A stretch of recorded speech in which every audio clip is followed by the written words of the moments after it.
The American political system today is very divided by two important demographic variables, race and ethnicity, and age.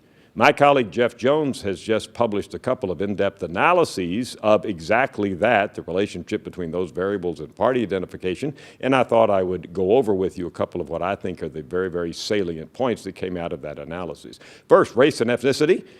No great surprise, but the gulf in party identification by race is actually wider now than it has been. There's a 55-point difference now between whites and non-whites in terms of net Democratic identification. Again, net Democratic identification means the difference between the percent identifying as Democrats and Republican. Look at non-whites there, it is a plus 45. In other words, the net is towards the Democratic side by 45 points. Non-whites, it is a minus 10, which means there's a 10-point push to the Republican side in terms of identification.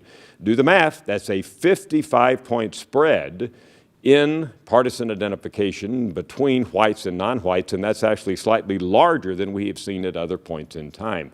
Most of this change over time, the slight widening has come about among whites. Non-whites have consistently, going back to the 90s, been more likely to identify as Democrats. Whites over the years have tilted more and more towards the Republican side of the ledger. The second demographic variable, closely related to party identification, is age. Older Americans, 65 plus, skew Republican. Younger Americans, 18 to 29, skew Democratic. You might think, well, that's the way it is. We've always had younger Americans being more Democratic. Clearly, we've seen that more recently. Older, stodgy, conservative Americans, more Republican. But that's not the case.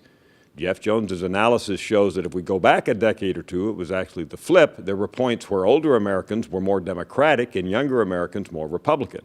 So we've had a significant change over time that we represent graphically, where suddenly we find the net Democratic identification rising among young people and falling among old people until we're at the point where we are now, which is that older 65-plus Americans are more likely to be Republican, those under 30 more likely to be Democratic.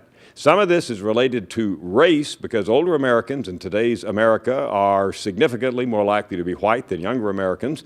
In fact, almost half of those Americans 18 to 29 now are non-white. And since, as we've talked about, non-white tend to be Democratic, that's part of the explanation. But the analysis seems to show that senior citizens have changed their attitudes over time, and it's not simply a matter of their becoming more or less white over time.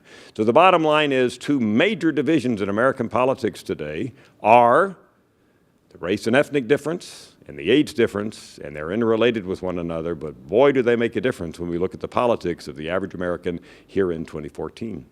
I'm Dr. Frank Newport, Gallup Editor-in-Chief.